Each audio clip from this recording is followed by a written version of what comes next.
Well, if you would, please open your Bibles to Psalm 67. Been a while since we've been in a psalm, but this is Psalm 67. We just finished up a series here, as you know, on the nature of discipleship.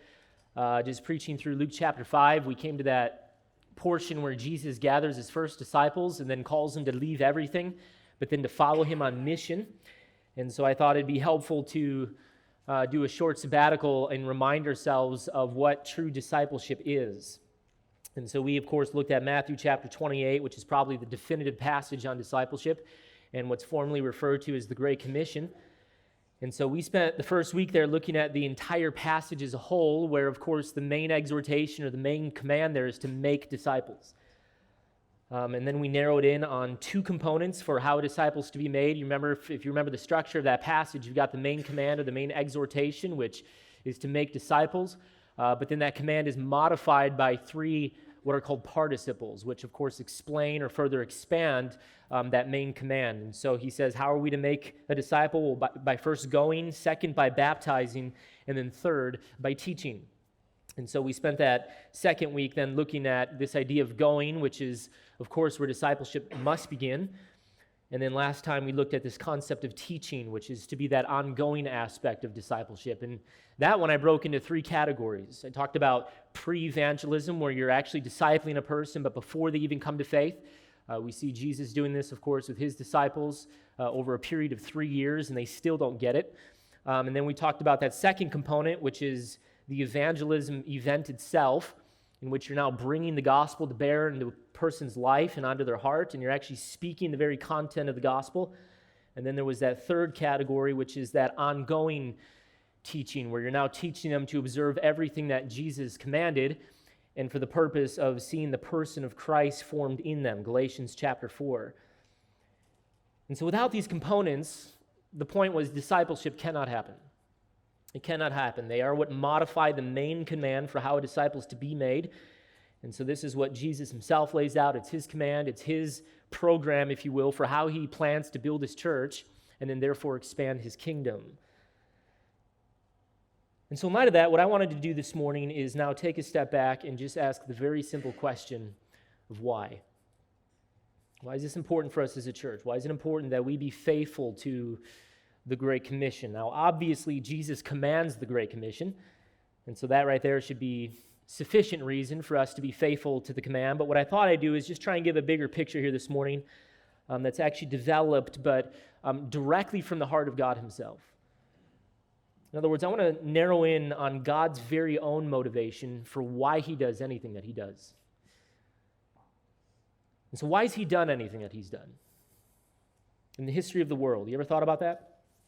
In fact, if you were to take it a step further, why did God even create the world in the first place? Why did he then permit something like sin to enter the world and then break this world? Why did he then send forth his Son to then redeem back this world? And why in the age to come will he then recreate a new world? Why is he doing all this? Why is this his desire? If from eternity past, and here's the question to wrestle with, why is he doing all this? If from eternity past, he was already completely content, but within the perfections of himself. Completely content, infinitely satisfied in that what's called intra-Trinitarian relationship that was flowing between the Father and the Son and the Spirit, where there's already a perfect love and a perfect harmony and a perfect peace, and the fullness of joy was already a constant experience, but within the Godhead.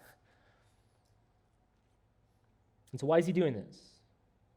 If infinite satisfaction was already his absolute and never-ending experience, why then the need to create something? Very foundational question. And then you could add to that then anything else that falls under that category. And so perfect love was already flowing from eternity past within the Trinitarian Godhead in the greatest way possible.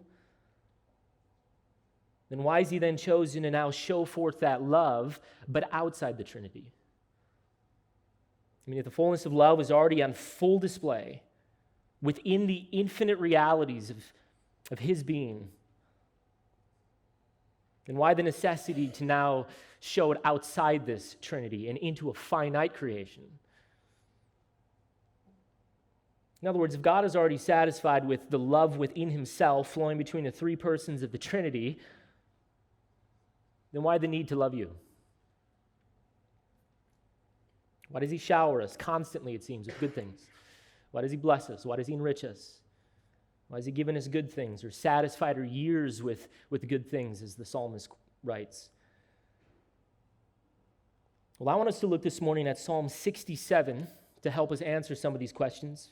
But I especially want to do it because as we look at the psalm, I think it's going to give us some insight into the very motivations of God himself, into the mind of God, into the heart of God. But listen, for why he does anything that he does.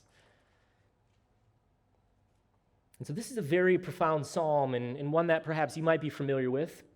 In fact, it's a psalm that certainly shaped me personally in some profound ways. It is a psalm that shows forth the highest purpose of God. And not just his purpose in some vague sense, but actually his highest and even ultimate priority for the entire universe. It is a psalm that reveals that which drives the very mind and plans of God's eternal purposes. And so it is the psalm that reveals to us why God does, listen, anything that he does. Why he's created this world, why he's set into motion redemptive history, why has he chosen to create and love and act and move. And despite the fact that he was already infinitely satisfied within himself from eternity past.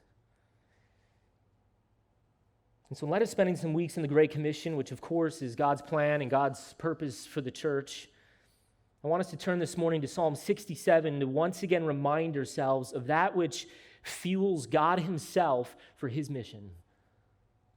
I want us to see why he acts, why he blesses, why he provides, why he's done all that he's done, and why he plans to do all that he plans to do in the summing up of all things. And my hope is that as we see this, and we might catch the fire perhaps for what drives the very heart of God himself, and then in turn use that as the fuel, as our fuel to then join him in this mission. And so that's my goal for this morning. And so look with me, please, if you would, to Psalm 67, as I first read this most tremendous hymn of the nation of Israel. And it's just 7 short verses. And so this is what the psalmist states under the inspiration of the Spirit of God as he pens the very mind of God. He writes, for the choir director with stringed instruments, a psalm, a song. God be gracious to us and bless us, and cause his face to shine upon us, Selah, that your way may be known on the earth, and your salvation among all nations. So let the peoples praise you, O God. Let all the peoples praise you. Let the nations be glad and sing for joy. For you will judge the peoples with uprightness and guide the nations on the earth, Selah. Let the peoples praise you, O God. Let all the peoples praise you. For the earth has yielded its produce. God, our God, blesses us. God blesses us so that all the ends of the earth may fear him.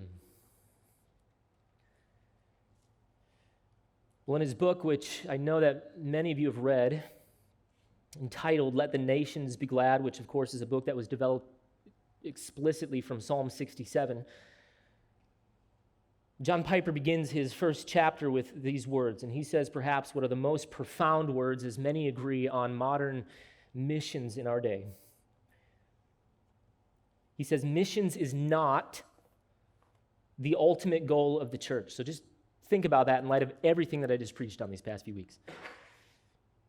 Missions is not the ultimate goal of the church. Worship is. Worship is ultimate, not missions, because God is ultimate, not man.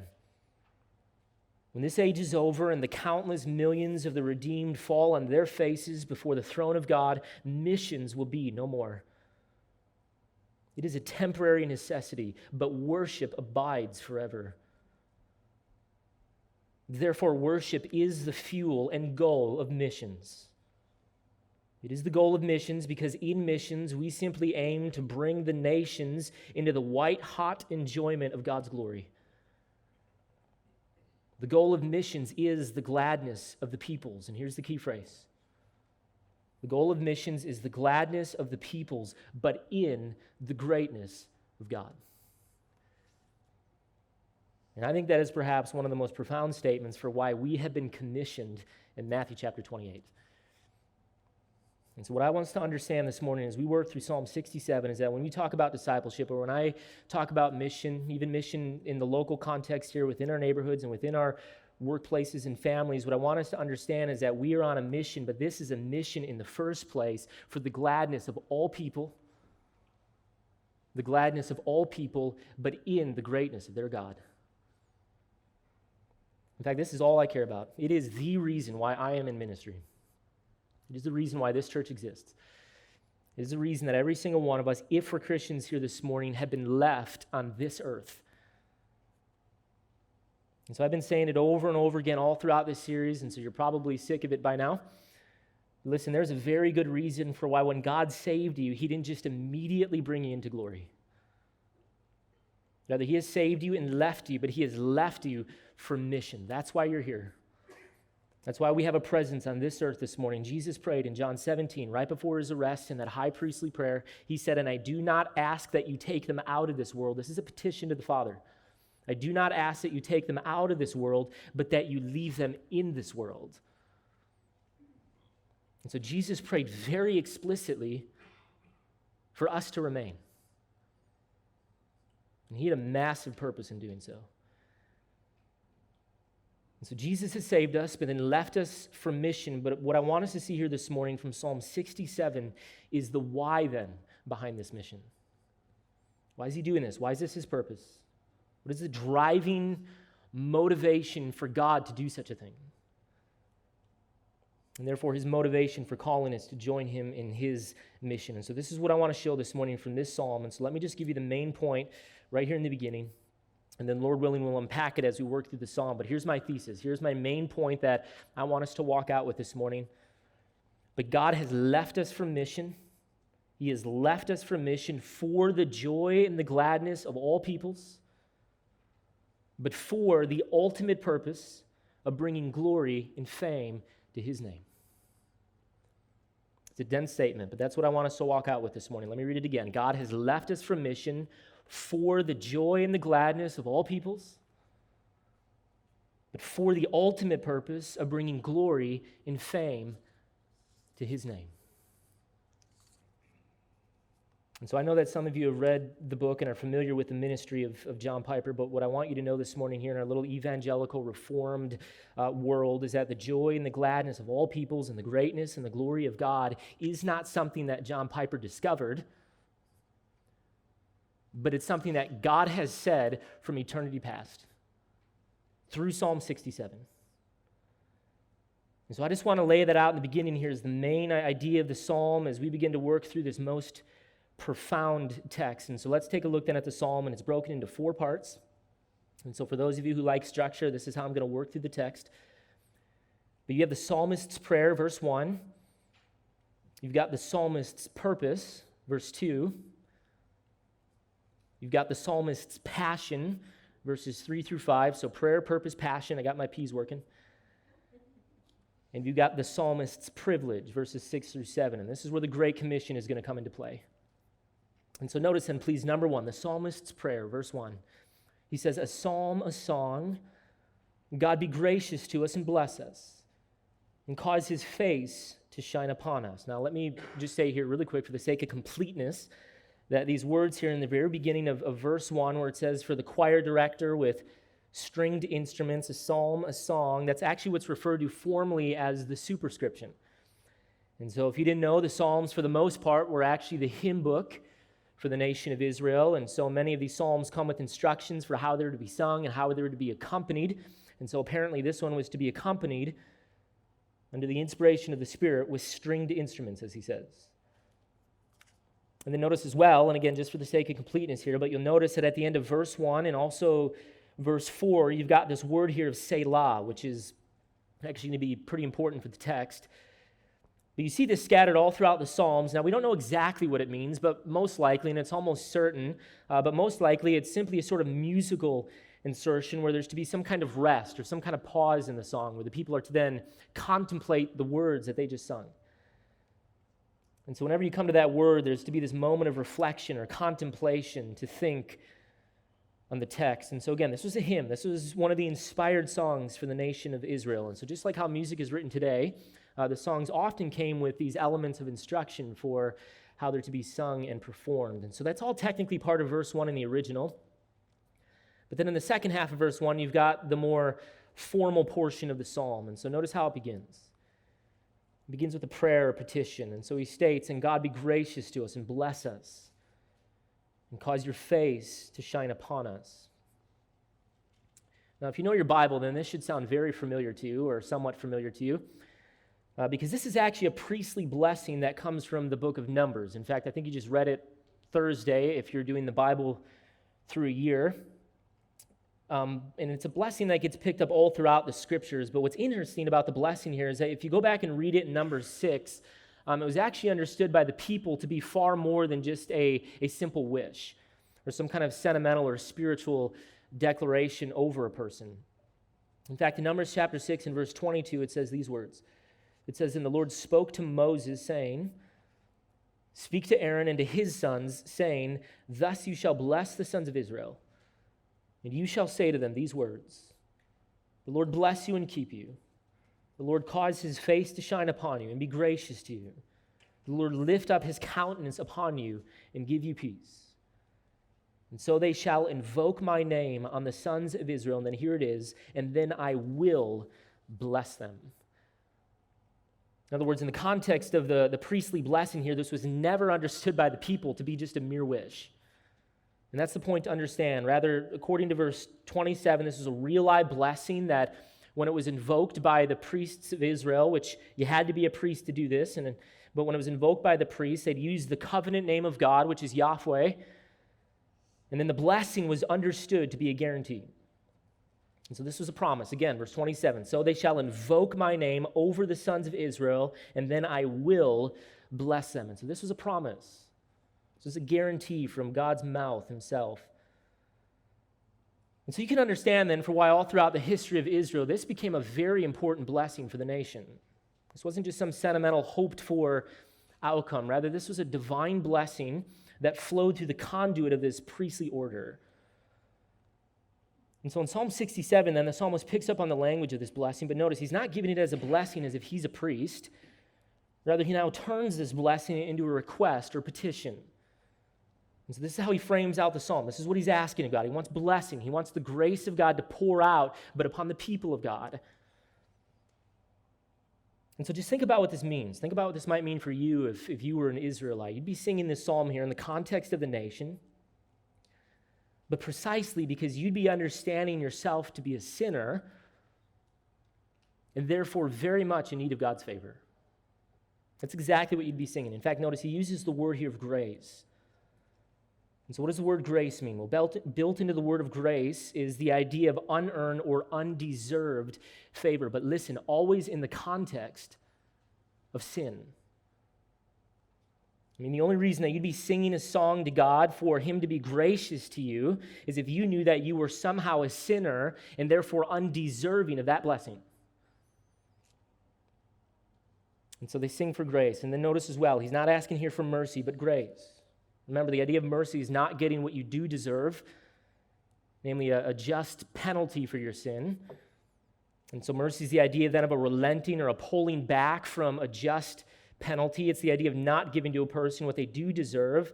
But the idea of grace then, being of course far better, is that now on top of that mercy, you're now giving to them what they don't deserve, namely good things and blessings and the gifts of God. And so not only is God merciful in that he doesn't give to sinners what they do deserve, but then on top of that, he then showers us with these super abundant gifts that we don't deserve. In fact, we see this not in just some kind of spiritual sense, but actually every single day in a very tangible way in our physical lives, right? In fact, whether you're a Christian here this morning or not only have you been shown mercy, but you are constantly living, listen, in a perpetual state of grace. You are in a perpetual state of grace. In fact, every single person across the globe this morning is experiencing nothing but grace, regardless of how hard their life is. if you're alive this morning, if you're breathing air, if you ate food, if you're wearing clothes this morning, at some point in your life, you've experienced love and friends and family and warmth and taste and sight and sound. It is pure grace. Pure grace. Everything that we have is nothing but unearned gifts. We did nothing to deserve even the simplest gifts in our life. Like the scriptures are clear that all men and women and children are born sinners. The Bible pulls zero punches on this. But all of us are born in a state of sin. We're born in a state of not honoring God as God nor giving to him thanks, as Romans 1 talks about. And yet in the midst of that unthankfulness, we daily enjoy the gifts of God's grace, do we not? Daily. And so the Bible states that our rightful consequence of this natural disposition is death. Death immediately, death swiftly, death justly, which is something that you can only understand when you begin to recognize just how holy God is. And yet instead of giving us what we do deserve this morning, God then gives to us what we don't deserve this morning by just letting us wake up with life. And then letting us wake up in warmth. There's sun. We breathe his air, we wear his clothes. We eat his food. We drink his coffee. These are gifts. This is grace. This is unearned. This is the overflow of God's natural disposition toward us, despite the fact that our natural disposition toward him is thanklessness. And so night and day, he showers us, listen, with grace upon grace, as he just keeps giving to us seconds and minutes and hours and days of life. And so all of that is the day-to-day pouring forth of not merely his mercy, but his abundant grace.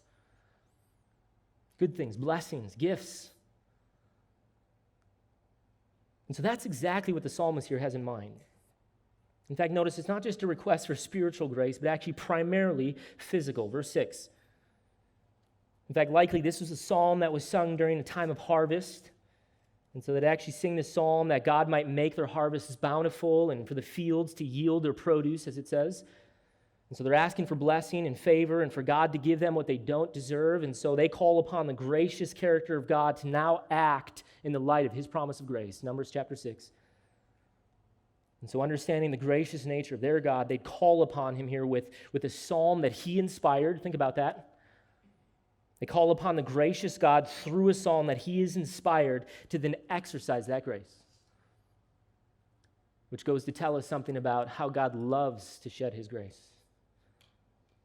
He even gives us the words to pray.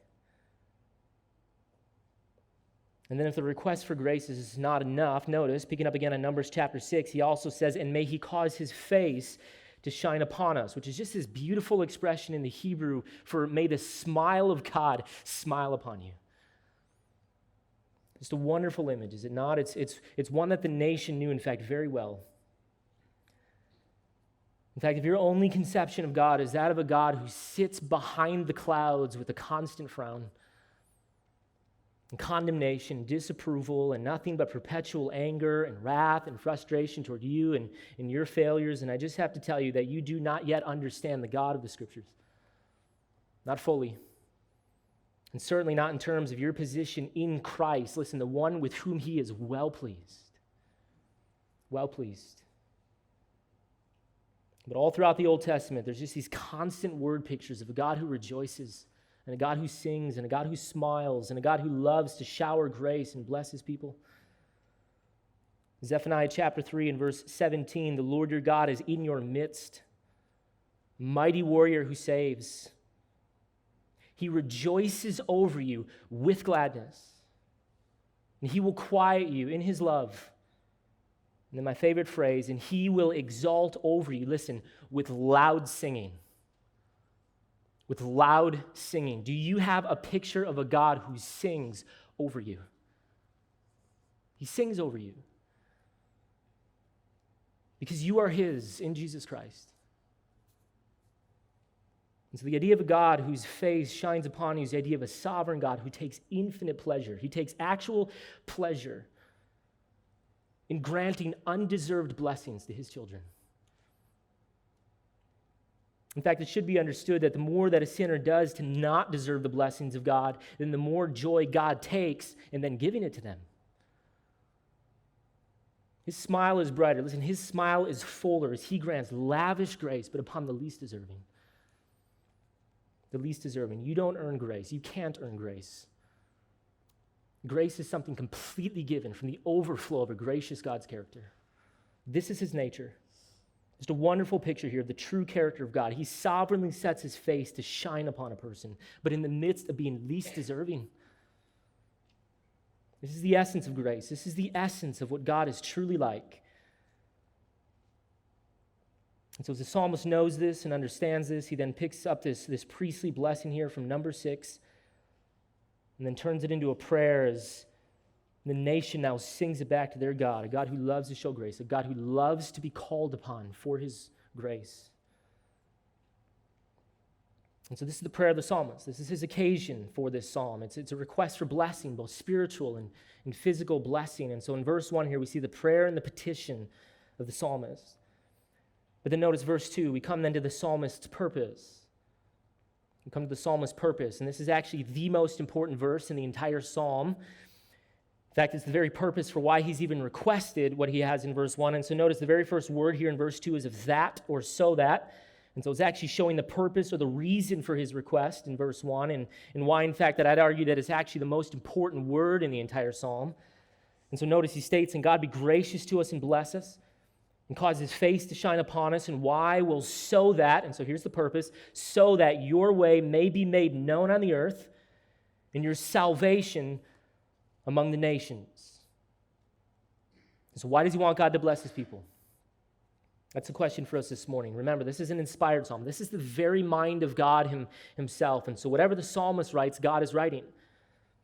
And so why does he ask God to bless his people and to shower them with grace and to cause his face to shine upon the least deserving? Well, notice, and again, just follow the logic here, but as he blesses his people, will then become the conduit now through which his name will be made known, but among the nations. And among the nations, just a tremendous request. So God be gracious to us and bless us. Cause your face to shine upon us. And why? Well, so that your way may be known on the earth and your salvation among the nations. And so hear me well on this point. But the reason that God blesses his people with extraordinary blessing is, notice, it's so that as they prosper, and I would argue both spiritually and physical based on verse 6, speaking of the harvest time in Israel, but as they're blessed, then the watching nations of the world will now be moved to know this God. That's the flow of the argument, that as they see the prosperity of the people of God, they'll then want to know and then be known by this God. Almost sounds like health, wealth, and prosperity, does it not? So give us good stuff. Shower us with blessing. Show us your favor. Cause your face to smile upon us, but for our prosperity. That's what he's praying. That's exactly what he's praying. And yet, what's the difference? What's the difference between Joel Osteen and the psalmist? Well, where health, wealth, and prosperity preaching is designed to terminate, and that's the key word, it's designed to terminate on the one being blessed and make it all about them and all about their prosperity, where they're at the center and they're the point of the blessing. Notice the passion of the psalmist here is that the blessing of God's people might not terminate on them, but actually flow back and become God's means now through which the fame of his name will spread to the nations of the world. That's the difference, and that is a massive difference. Massive difference. In other words, the blessed people of God is going to be the conduit of God through which his gracious nature will be made public. And that's what's at the heart of a godly prayer for blessing. Listen, it is not wrong to ask for blessing. It is not wrong to ask for blessing. If your motivation is the public glorification of God's gracious character. In fact, notice the pause here. Notice the term of Selah. It comes right after the request. And so notice it's not a period at the end of verse 1 here, and so it's not a complete thought. It's not a finished prayer or request. And so it's not a request for blessing and merely for blessing's sake, but notice rather it's a pause, Selah. There's this reflection that's to take place. So bless us, God. Be gracious to us, God. Pause. but so that your way and your fame would be made known through us and among the nations. And so very important. Listen, the reason that God shows his grace or does anything that he does, is because he is extremely jealous that his name and his fame would be made known. That is his goal. That is his ultimate priority in anything that he does. In fact, this is a theme that you see all throughout the scriptures, especially within the nation of Israel, his chosen people who were his divinely chosen instrument and therefore conduit through which his name would be made known. And so you might remember from Numbers chapter 14 that God is just fed up with the nation. In fact, turn there with me if you can quickly. Numbers 14. You're going to read it tomorrow. Remember, God's now brought them out of Egypt. He's brought them out of slavery. They're wandering the desert at this point, and the entire time just grumbling and complaining that God has just brought them out there to die, and despite his constant provision. And so they're actually longing now to go back to Egypt and back to slavery for their garlics and leeks, as their hearts and their mouths are now full of constant bitterness. And so God grows very tired of their murmuring and their thanklessness. And so God brings up Moses onto a mountain here and basically informs that his plan is to now wipe out the nation and just start fresh, start completely over with Moses himself. He is just done with this thankless people. And then Moses, in this tremendous response here, replies with some very provocative, but I'd also say revealing words as to the motivations of God. And Moses is not defending the nation. He too is fed up. But he's got some very God-centered motivations. And so notice it says this, Numbers 14, starting in verse 13. But Moses said to Yahweh that if you do this, then the Egyptians will hear of it. For by your strength you brought up this people, Israel, from their midst, Egypt. And so they, meaning Egypt, will tell it to the inhabitants of this land. So they're going to declare to the nations what you have done. That's his point. That you've delivered, that you've rescued your people from a state of bondage in some very miraculous ways. And you know the story. So Egypt's going to tell it to the inhabitants of this land. So they have heard that you, Yahweh, are in the midst of this people. For you, Yahweh, are seen eye to eye while your cloud stands over them. And you go before them in a pillar of cloud by day and a pillar of fire by night.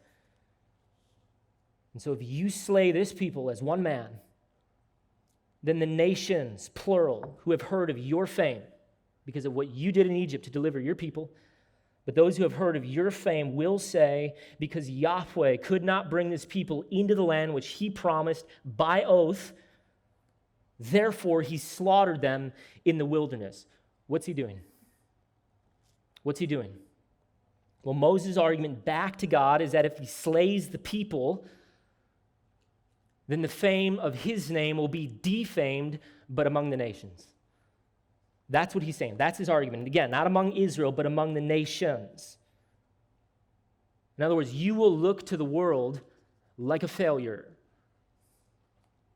You made an oath to bring your people into the land of promise, and so if you do this, then the reputation of your name will be that of unfaithful deliverer. And so in order to get God not to wipe out the nation, he makes his argument here, but notice, on the basis of the fame of his name. And so God relents. He backs off. He delivers the people. In other words, he calls God to act, but in the light of what he knows is most precious to God, which is the glory and the praise of his name, listen, among the nations. And so in light of that truth, let me just ask this question. Why then does God do anything that he does? Ultimately. Why has he saved you? Why has he loved you? Why has he shown you grace? Why has he lavished you with good things? Why does he show constant faithfulness to his own word to bless? Well, according to the psalmist and according to this account of Israel, and there's literally dozens of these kinds of accounts all throughout the scriptures, but he does what he does, listen, exclusively and ultimately for the singular fame of his name. That's why he acts. God is a tremendously God-centered being. And so the praise and the fame of God and the worship of his name and the centrality of his majesty is what is at the absolute center for why he does anything that he does. And so I like what one man said on this. He said, so are we saying that God has an ulterior motive in loving us? That is there some kind of agenda that God has in showing to his grace and giving us spiritual blessing and physical blessing and even ultimately sending forth his son in love to rescue us from sin? Are we saying that God has an ulterior motive in loving us? His response, of course not. Of course we're not saying that. God is saying that. God has said that all throughout the scriptures and in the psalm. Listen, God is, in fact, the most God-centered being in the universe. And he aims in everything that he does to make his name and his fame and his glory ultimate. And if that sounds crazy to you, or sort of ego-trippy to you, then think about this. What would be his alternative? I mean, if he is in fact the greatest and most glorious and most exalted reality in the universe, what would be his alternative? You? Me?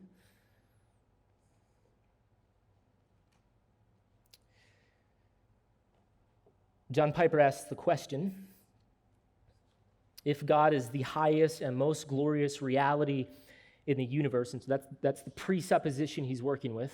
If you have a biblical worldview, you have to sign on to that. And so let me retranslate it this way. Since God is the highest and most glorious reality in the universe, he asks, do you feel most loved by him because you believe that he makes much of you? Or because you believe that he has freed you and empowered you to enjoy making much of him? Let me read it again. If God is the highest and most glorious reality in the universe, do you feel most loved by him because you believe that he makes much of you? Or because you believe that he has freed you and empowered you to now enjoy making much of him? And I think that is such a good question because the right answer to that question is in perfect alignment with this psalm. Which is that God is all about the exaltation of his name. In fact, listen, if the opposite were true, and God was all about making much of us, then the reality is that he'd be nothing but a pure and wicked idolater. Would he not? Plain and simple, he would be an idolater. And why? Well, because he'd be exalting that which is not ultimate and not most glorious, which is God and God alone. And so what it means to be loved by God in the fullest sense of the term, which is what the essence of heaven will be, because it's what's been going on within the Trinity from eternity past. But to be loved by God in the fullest sense possible is to be rescued and freed from self, but so that you might gain maximum joy as you find eternal gladness, but in God, who is bar none the greatest and most glorious reality in the universe. If you understand God as he's revealed himself in the scriptures and as he's revealed himself in your life every single day. And so the psalmist here in Psalm 67 understands the highest purpose of God. That God is unbelievably God-centered in all that he does, and so he'll do whatever he has to do to make the fame of his name worshipped. And so literally everything he does for himself. He does it for his glory, for the spread of his name, but among the nations. That's why he blesses, according to this psalm. That's why he loves. That's why being perfectly satisfied from eternity past within that intra-Trinitarian relationship of the Father and the Son and the Holy Spirit, he decided to make his ways and his character known. He decided to go very public with his holiness and his majesty. You long for the greatness of his character and his ways and his person to be seen and loved and praised by his creation. And I'd say that he'd be an incredibly self-absorbed, self-focused, idolizing, self-deceived being, except for the fact that he truly is the highest and most glorious reality in the universe. And so his self-centered focus, listen, is right and holy and pure. In fact, notice this is something that the psalmist here knows very well, verses 3 through 5. Having understood this and been gripped by the gravity of this truth, he now erupts. Notice he erupts in a calling forth for a passionate praise among the peoples and the nations of the world, verses 3 through 5. He states, let the peoples praise you, O God. Let all the peoples praise you. And the term S here at the end of peoples is very important, not just calling for a praise among the people of Israel, but for the praise among the peoples of the world, that is every tribe, tongue, clan, and nation. So let all the peoples praise you, O God. And again, how? Well, through that conduit, listen, of your blessed people, singular. Verses 1 and 2. Let the peoples praise you, O God. Let all the peoples praise you. Verse 4. Let the nations be glad and sing for joy. And so notice, this is not a call. This is not a call for begrudging, submissive praise. You don't sing for joy, at least I hope you don't. You don't sing for joy because you gotta, right? And so he's not calling here for a forced bowing down because of some dead religion or because some tyrannical deity has commanded so. Rather, this is the overflow of praise from all the peoples of the world, but at the recognition of his greatness. This is a natural overflow of a heart that has seen God. He is a God who blesses. He is a God who showers his undeserving people with grace. It prays that he is a God who looks upon the poverty of spiritually broken people, but then smiles upon them with a God-sized smile. I still can't get the picture out of my head. What does it mean that God sings with a loud song as he rejoices over you?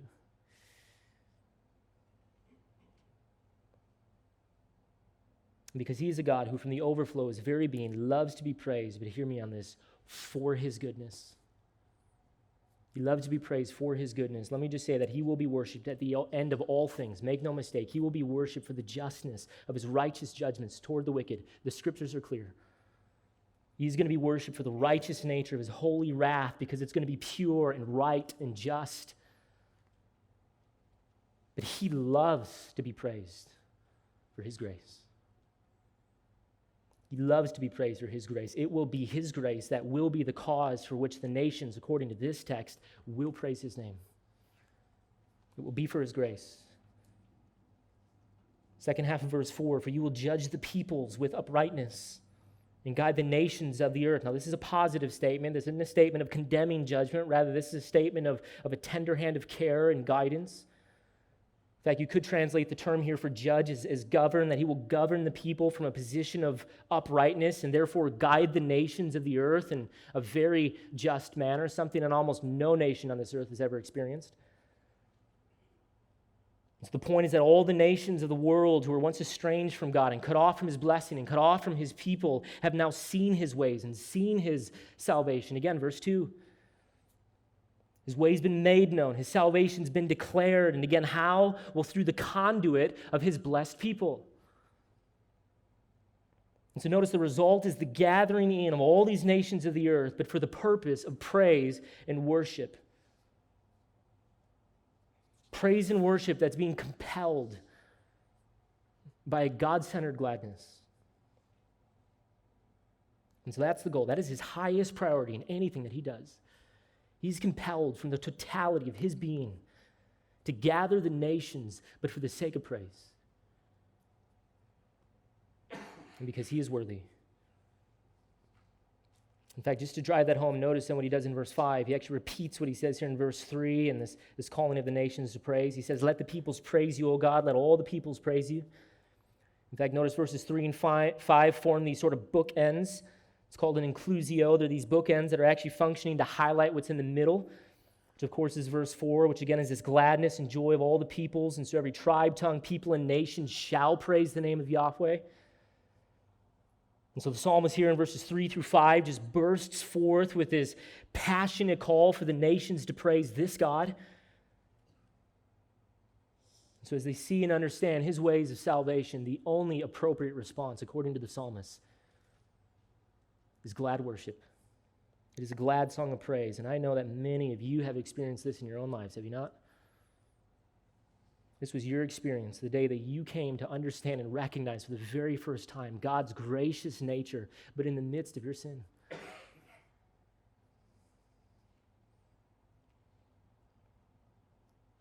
And so this is such a profound psalm, is it not? This is a psalm that, while still within the context of Israel here, was already pointing to the inclusion of the Gentiles, the inclusion of the nations, which includes you and me. It's looking to a day in which that original promise, that covenant to Abraham would be fulfilled. In fact, remember in Genesis chapter 12, turn there quickly, please. Genesis chapter 12, God said to Abraham that I will bless you. He said, I'm going to bless you, but the reason I'm going to bless you is because through your blessing, I'm going to then in turn bless the nations, plural. And so right away in Genesis 12, you're already seeing God's method. You're seeing his program for saving the nations. It's always through the blessing of his people that he in turn blesses the peoples, plural. Genesis 12, verses 1 through 3. Now the Lord said to Abram, he's not yet Abraham. The Lord said to Abram, go forth from your country and from your relatives and from your father's house to the land which I will show you. And I will make you a great nation, singular, Israel. And I will bless you and make your name great, and so you shall be a blessing. Why is he going to make their name great? Well, because connected to their name is his name. So I will make your name great, and so you shall be a blessing, verse 3, and I will bless those who bless you, talking about other nations. And the one who curses you, I will curse. And then in you, listen, in you, all the families, plural, of the earth shall be blessed. They shall be blessed. And that's exactly what the psalmist here is picking up on. He understands the reason that God blesses anyone is so that through their blessing, others might then be blessed. And so it's through the promise to Abraham that eventually Jesus Christ comes up out of the nation of Israel. You know this. So it's through this messianic Israelite, Jesus Christ, through which the salvation of God is now made known and then extended to the nations. And so listen, God blesses. He is a God who blesses. But why? Well, so that others might then be blessed. And then in their blessing, praise his name. This is all about the expansion of the worship of his name. This is why he does it. That's why he rescues. That's why he saves. In fact, just to point back to Matt's sermon from last week and that whole kingdom of God concept that he's planning to develop, I love that stuff. I love theology. But why is God establishing that kingdom? And that's what you should keep in your mind as he works through this series. Why is he desiring to bless the nations and make a kingdom of nations? Well, because through that kingdom, he aims, and listen to me on this, but he aims to gather for himself an eternal house of worship. That's why he's doing it. That's what the kingdom is. And so the kingdom of God is God's vehicle. And this is why it's so important, but it is God's vehicle through which he plans to glorify his name, but for eternity future. It is his divine mechanism through which the fame of his name will be sung forever.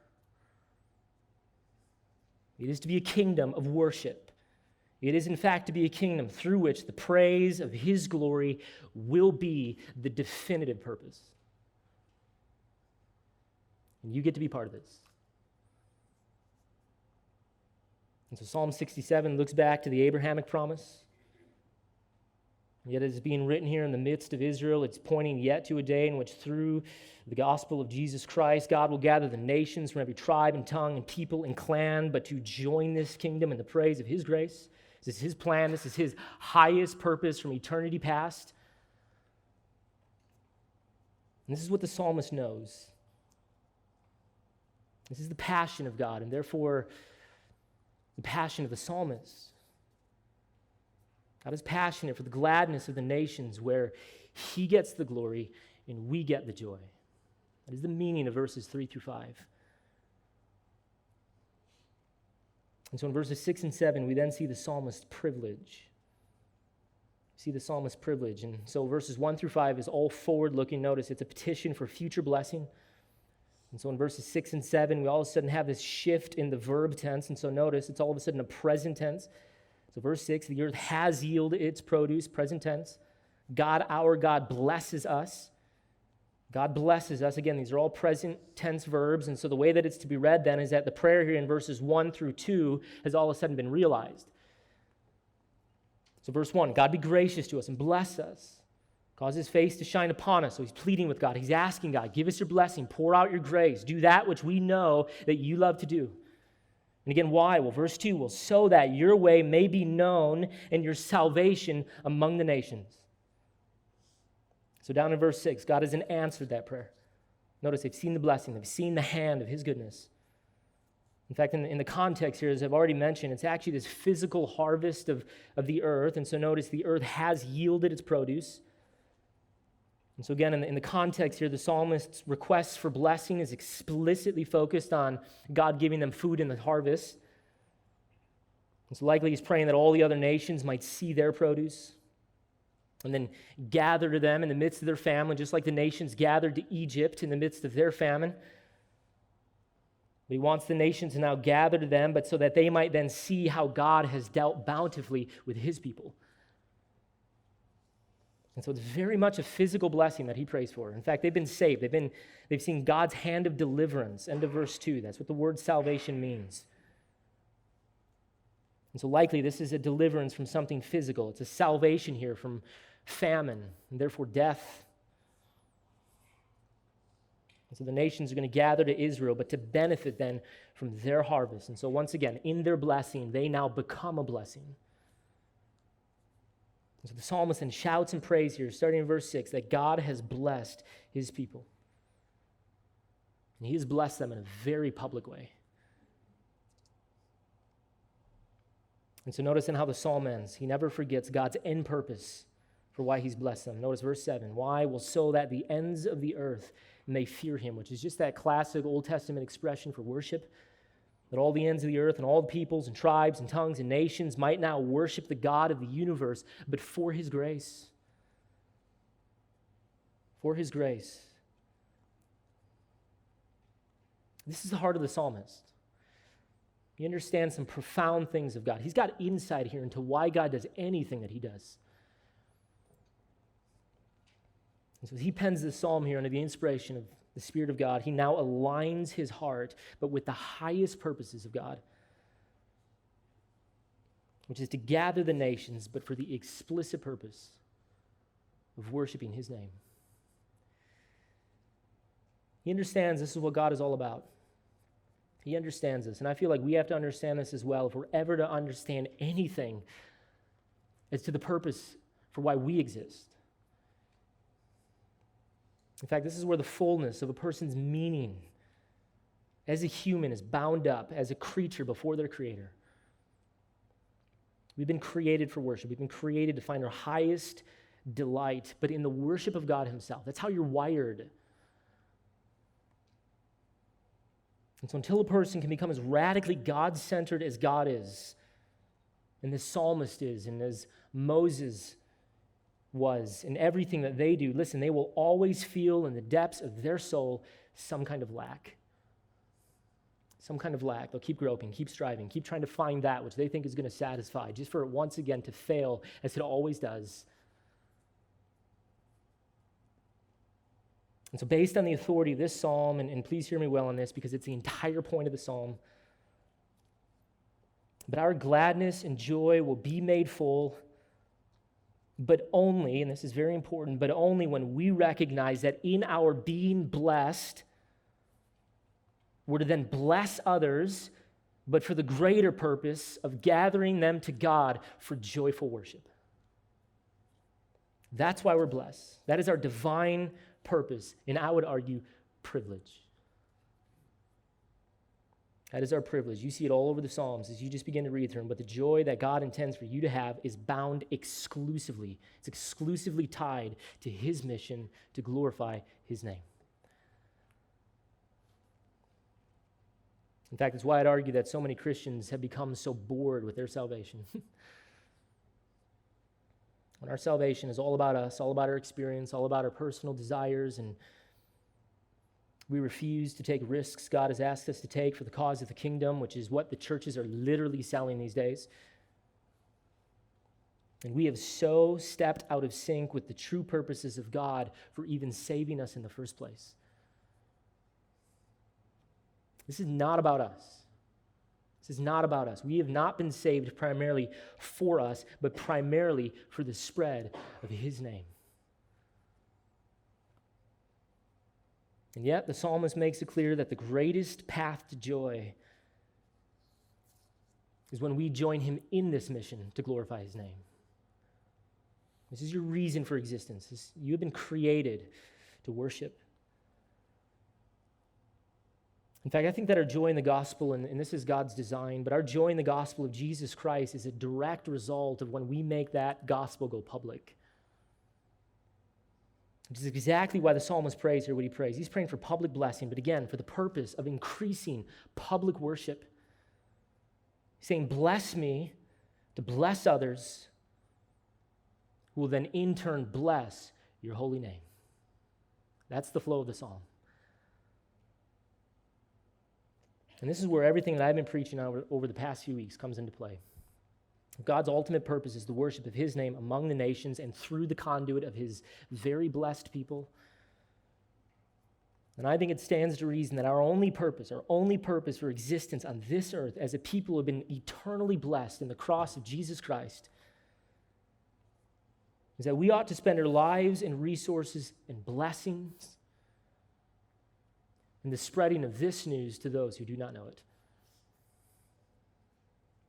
I really believe that. In fact, this is what it means to be a disciple. If Jesus came for the glory of his name, and what it means to follow him is that we now join him in this mission of gathering worshipers to his feet. And yet again, as we do that, according to this psalm, he gets the glory, and you find your joy. And that is why I would argue we ought to be faithful to the Great Commission. To the degree that you've been blessed ought to be to the degree that you become sold out for mission, if we understand that to be the purpose of blessing. And so as a room filled with Christians who live in the top 1% of the history of the world, we have a massive calling in our lives, do we not? A massive calling, but listen, also a massive opportunity and a massive privilege in our contexts. We have a massive opportunity to use our blessing to make the fame of his name exceedingly great. And especially because we live in a country in which the nations of the world are now pouring in to our nation. Access could not be easier. And so the field is ripe. The time is ripe, as Jesus says, for the harvest to be brought in.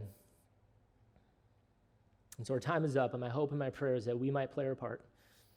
We play our part as a church, and may we be the conduit that God intends for the worship of his name and for the joy of all peoples.